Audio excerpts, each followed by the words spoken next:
இப்படி பற்றி நிறைய விஷயங்கள் எல்லாம் நாம் இந்த எபிசோடில் பார்க்க போகிறோம். அப்போ காலபுருஷ தத்துவப்படி 12 ராசியில் முதன்மையானது செவ்வாய். அப்போ மங்கள செவ்வாயின்னு போட்டுக்கணும், மங்கள செவ்வாய். அப்போ அதுதான் தலைமை ராசி. இருக்கிற ராசிகளுக்கெல்லாம் தலைமையாக இருக்கக்கூடியவர் யார்? ஃபஸ்ட்டு வர்றவர் யார்? அவர் தான் வர்றார். அப்போ அதனுடைய சிம்பிள் வந்து ஆடு. அப்போ அது உச்சமாகிற கிரகம் யார் இருக்காங்க?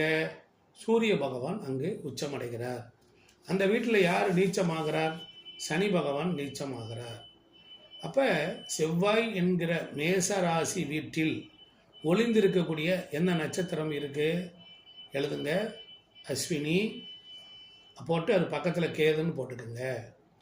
அப்புறம் பரணின்னு போட்டுக்குங்க, அது அதனுடைய நட்சத்திரம் சுக்கிரன். அதுக்கப்புறம் மேல் கிருத்திகை 1ஆம் பாதம்னு போட்டுக்குங்க, அது சூரியன். அப்போ நல்லா கவனிச்சுக்கோங்க. இங்கே மேச ராசியை அதற்கு மேச லக்னம்னால் அது சர லக்னம்னு எழுதுங்க. அதற்கு 2-7 மாரகஸ்தானம், 2-7 மாரகஸ்தானம், 2-7 குடையவன் சுக்கிரன். அவனுடைய நட்சத்திரம் பாருங்கள் முழுமையாக இருக்குது. எவ்வளவு கொடுமை பார்த்தீங்களா? எவ்வளோ கொடுமை! பரமேஸ்வரனையா கவனிக்கிறீங்களா? எவ்வளவு கொடுமையாக இருக்குது. ஒரு வீட்டில் இருக்கிற நட்சத்திரம் கொடுமைன்னு அங்கே போய் ஆடுது. அப்போ பாருங்கள், காலபுருஷத்தில் எவ்வளவு சித்து விளையாட்டு வச்சுருக்கிறாங்க. மேசலத்துக்கு சரராசியாக சரலக்கணமா, அதற்கு 2-7 மாரகஸ்தானமா. சரி, மாரகஸ்தானம் தானே அப்படின்னா அவனுடைய நட்சத்திரம் யார்? பரணிபூரம் போராடம். அவன் எங்கே இருக்கிறான்? மேச ராசிக்குள்ளரே இருக்கிறான் அந்த சுக்கிரன். அப்போ பாருங்கள், அது மட்டும் இல்லை, கேது ஒரு தடங்களை தரக்கூடியவர். அப்போ அந்த தடையை பாருங்கள், ஒரு ஜாதகருக்கு அஸ்வினி நட்சத்திரம் கேது அதையும் வச்சுருக்கிறான். அப்போ கேது, அதுக்கப்புறம் சுக்கிரன், அப்புறம் சூரியன். பாருங்கள், அந்த சூரியன் பாருங்கள் ஒரு பாயிண்ட் தான் வச்சுருக்கான். அந்த சூரியன் பாருங்கள், அந்த ராசி அந்த லக்கணத்திற்கு யோகாதிபதி. யோகாதிபதிக்கு என்ன வேலை பார்த்தீங்களா? கொஞ்ச நேரம் தான் பார்ட்டிசிபேட். அவர் கொஞ்சம் தான் வேலை செய்வார். அப்போ அவர் என்ன செய்கிறாரு? அந்த சூரியனுடைய நட்சத்திரம் 1ஆம் பாதம் தனுசில் இருக்கக்கூடிய குருவோடு கனெக்ட் ஆவார். நல்லா கவனிச்சுக்கணும். அப்போ சூரியன் மேசத்தில் இருக்கக்கூடிய 3 நட்சத்திரங்கள், அது 3 கிரகங்கள் என்று எழுதி கொள்ளுங்கள். எப்போவுமே நீங்கள் இந்த மாதிரி விஷயங்களை நான் உங்களுக்கு லாஜிக்கோட விஷயம் சொல்கிறேன். அப்போ மேசராசியில் 2 நட்சத்திரங்கள் நமக்கு எதுவுமே விளங்காது. சுக்கிரனுடைய நட்சத்திரங்களும் விளங்காது, கேதுவும் விளங்காது. ஆனால் பகை நட்சத்திரங்கள், பகை கிரகங்கள், சுக்கிரன் அஸ்வினிக்கு அப்புறம் கேது சேர்ந்தால் எப்படி இருக்கும்? கேது சுக்கிரனை தொடுகிறாருன்னு எழுதணும்.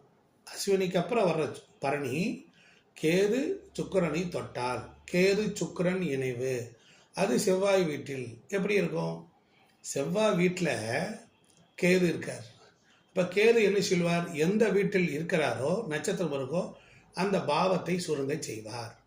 அப்போ செவ்வாய் என்பது தலைமை பண்பு உள்ள ஒரு வீட்டில் கேது வந்தார்னா அப்போ முதலில் தலைவனுக்கு ஒரு நல்ல ஞானம் வேண்டும் என்று தானே அது சொல்லுகிறது. தலைவனுக்கு ஒரு குடும்பம் வேண்டும் என்று தானே சொல்லுகிறது.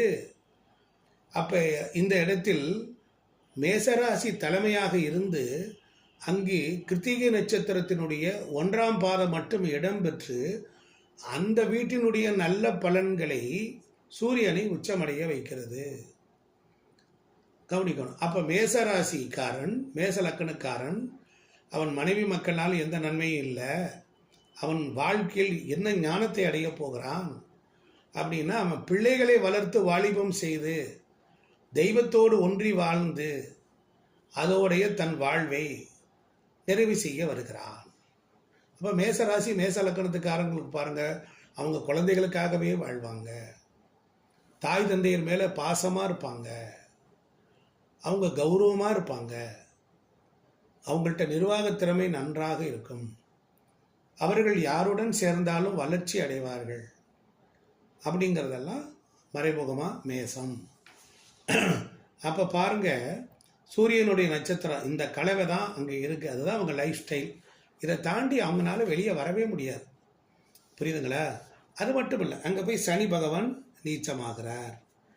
சனி நீச்சமாகிறதுனால என்னைக்கு இருந்தாலும் இவங்களுக்கு சனினா எழுதிக்குங்க. ஏன் நீச்சமாகிறார்? சனினா எழுதுங்க, பாயிண்ட்டு வேணும்ல. சனினா குலதெய்வம். சனினா குலதெய்வம். சூரியன் அப்படின்னா குலதெய்வத்துக்கு காரகர். இது மாதிரி விஷயம்லாம் உங்களுக்கு மறைமுகமாக யாருமே வெளிப்படைத்தன்மையோட உங்களுக்கு சொல்ல மாட்டாங்க. ஐயா, நான் கற்றுக்கொண்ட குருமார்கள் எல்லாம் உலகத்திற்கு வெளிப்படைத்தன்மைகளை தந்ததினால் அடியனுக்கும் இந்த வாய்ப்பை இறைவன் தருகிறான். அப்போ இவங்களுக்கு குலதெய்வம் சார்ந்த ஒரு ஏக்கம் உண்டு. கோயிலுக்கு போனால் இவங்களுக்கு சண்டை வருது. அப்போ குலதெய்வமே தெரியல. அப்போ குலதெய்வம் தெரிஞ்சும் போக முடியல. குலதெய்வத்தை வணங்கினா எங்களுக்கு எதுவும் நன்மை இல்லாத மாதிரி அவங்களுக்கு ஒரு கவலை இருக்கும், ஒரு உணர்வு இருக்கும், அந்த ஃபீல் பண்ணுவாங்க. இப்படி ஏதாவது ஒன்று அவர்கள் சொல்லுவார்கள். ஏன்னா சனிதான் நமக்கு குலதெய்வத்துக்கான காரக கிரகம். ஆனால் பாருங்க, 5ஆம் பாவத்துக்குரிய ஆகிய சூரிய பகவான் அங்கு உச்சமாகிறான். அப்போ 5ஆம் பாவம் தானே குலதெய்வம். அப்போ லக்னம் என்கிற ஜாதகருக்கு 5ஆம் பாவத்தினுடைய அதிபதியாகிய சூரியன் உச்சம் அடைவதினால் இவங்க நாங்கள் கும்பிட்டுக்கிட்டே இருக்கிறேன்னு சொல்லுவாங்க. ஆனால் இங்கே மறைமுகமாக யார் நீச்சம் அடைகிறார்? சனீஸ்வரன். அப்போ ஒரு பிரேக், ஏதாவது ஒரு குறைய வச்சிருப்பாங்க. இவங்க அப்பாவும் கும்பிடலை, இவங்களுடைய பாட்டனாரும் கும்பிடலை அப்படின்னு ஒரு விஷயம் அங்கே இருக்கும். ஏன்? ராசிநாதனை 8குடையவனாகவும் ஆகிறார். அப்போ நெருக்கடி தன்மையில் இவர்கள் இடம் விட்டு இடம் வந்து ஊர் விட்டு ஊர் வந்து பிழைக்க வந்த இடத்தில் ஒன்றுக்கு மேற்பட்ட இடங்கள் மாறி, தொழிலுக்காக மாறி, சனினா தொழில் மாறி, அந்த குலதெய்வத்தினுடைய மகிமையும் அருமை பெருமைகளையும் தெரியாமல் விட்டுவிட ஒரு காலகட்டத்தில் அந்த தெய்வத்தை தேடி கண்டுபிடித்து, இப்போ உடுக்கை இருக்கு பாருங்க, உடுக்கை என்பது சூரியன். அப்போ உடுக்கை அடிக்கக்கூடியவர்கள் கோடாங்கி மூலமாக குறி கேட்டு தெரிந்து தெய்வத்தை அணுகுவார்கள்.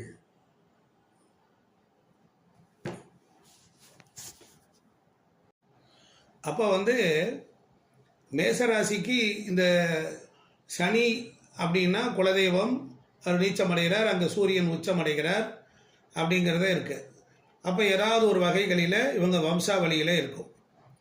அப்போ 8ஆம் இடங்கிறது, ஏன்னா மேச லக்னத்திற்கு அதிபதியான செவ்வாய் அவர் 8ஆம் வீட்டிற்கு விருச்சிகத்திற்கும் அவரே அதிபதியாக வர்றார்.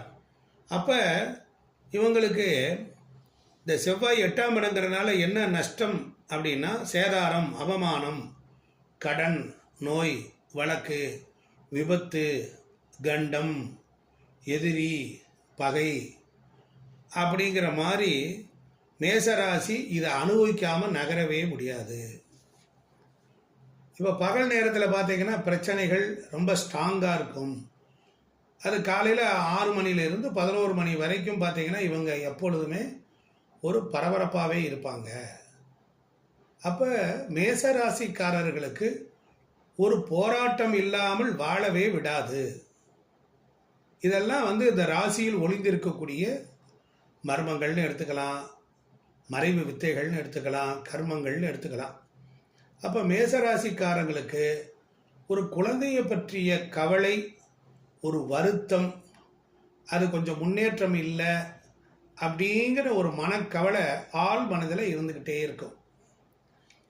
அதை கொஞ்சம் விளக்கமாக சொல்லலாமா அப்படின்னா எழுதிக்கங்க. சூரியன் 5குடையவன், அவன் உச்சமாகி அந்த வீட்டில் சனி நீச்சமாகிறான். அப்போ கர்மகாரகன் சிலருக்கு, சனி கர்மகாரகன். அப்போ சிலருக்கு ஆண் வாரிசும் இருந்தும் ஏதோ ஒரு மனக்கசப்பு கூட அவங்க வாழ்க்கையில் நகர்ந்து கொண்டே இருப்பாங்க, வாழ்க்கையை ஓட்டிக்கொண்டே இருப்பார்கள். இப்போ ஒரு சில பேருக்கு கருமம் செய்யவே வாரிசே இல்லை சார், இப்படி வாரிசுகள் சார்ந்த ஒரு குறை, ஒரு குற்றம், ஒரு மனச்சுமை இதெல்லாம் இருக்கும். ஆனால் மேசராசியில் பிறந்தவங்களுக்கு ஒரு பெரிய ஒரு கிஃப்ட் உண்டு. மேசராசிக்காரங்க ஒரு ஆளுமை சக்தியோடு இருப்பாங்க, நல்ல திறமை இருப்பாங்க. எந்த ஒரு வேலையை கொடுத்தாலும் அந்த வேலையில் ஸ்கில்டாக இருப்பாங்க, திறமையாக இருப்பாங்க, நல்ல நிர்வாக திறமை இருக்கும். மனிதாபிமானம் உள்ளவர்கள், தர்ம சிந்தனை உள்ளவர்கள், கௌரவம் இயற்கையாகவே வரும், புகழ் வரும், அந்தஸ்து வரும். சூரியன்னா வளர்ச்சி, சூரியன்னா வளர்ச்சி. அப்போ குழந்தைகள், அப்போ சூரியன் எங்கே உச்சமாகிறாரோ அந்த இடத்தில் ஒரு பிரகாசம் இருக்கும். அப்போ இவங்களோட யாரெல்லாம் பழகினாலும் வாழ்ந்தாலும் அவர்களும் வளர்வார்கள், அவர்களையும் இவர்கள் வளர்த்து விடுவார்கள். ஆனால் இவங்களுக்கு புகழ் ரொம்ப பிடிக்கும். இவங்களை புகழ்ந்தீங்கன்னா கீழே விழுந்துருவாங்க. புகழ்ச்சிக்கான காரகம் கிரகம் எதுனா சூரியன். அப்போ மேசராசிக்காரங்களுக்கு, அந்த ராசிக்காரங்களுக்கு சூரியன் உச்சமடைகிறனால, சூரியன்னா அப்பா இல்லையா, அப்பாவை ரொம்ப பிடிக்கும், அப்படி பிடிக்கும். எங்கள் அப்பா எங்கள் அப்பான்னு சொல்லுவாங்க. அவங்களோட இணக்கம்லாம் இருக்காது, ஆனால் காட்டிக்க மாட்டாங்க, ஆனால் சூப்பராக இருக்கும். அப்பாவை ரொம்ப பிடிக்கும்.